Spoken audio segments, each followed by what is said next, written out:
মালদহে শিশুর শরীরে ব্লাড ফ্লুয়ের ঘটনা খতিয়ে দেখতে স্বাস্থ্য দপ্তরের প্রতিনিধি দল শুক্রবার সকালে প্রথমে মালদহের কালিয়াচকের সেলামপুর গ্রামীণ হাসপাতালে পৌঁছায় ওই প্রতিনিধি দল। এরপর আলিপুর ২ নম্বর গ্রাম পঞ্চায়েত এলাকায় আক্রান্ত শিশুর বাড়িতে পৌঁছে তার শারীরিক অবস্থার খোঁজখবর নেন স্বাস্থ্যকর্তারা।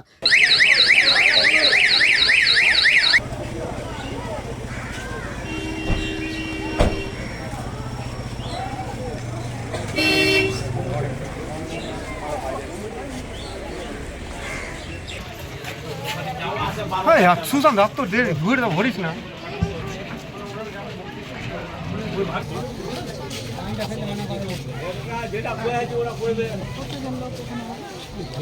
বর্তমানে ওই শিশুর অক্সিজেনের সাহায্যের প্রয়োজন হচ্ছে বলে প্রতিনিধিদের জানান পরিবারের সদস্যরা। প্রতিনিধি দলের প্রধান ডাক্তার দীপঙ্কর মাঝি কি বললেন শুনব। আমি বিএমওইচের সঙ্গে সার্ভিলেন্স নিয়ে কথা বলতে এসেছি। আমাকে জায়গা দিন।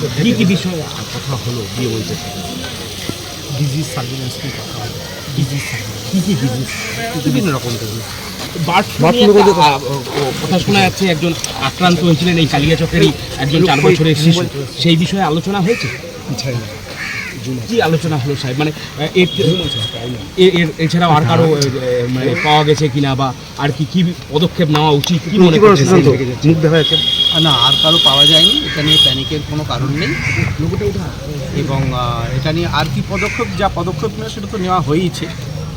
আমরা সার্ভিলেন্সটা ঠিকমতো জারি রাখবো। Bureau report, PB news.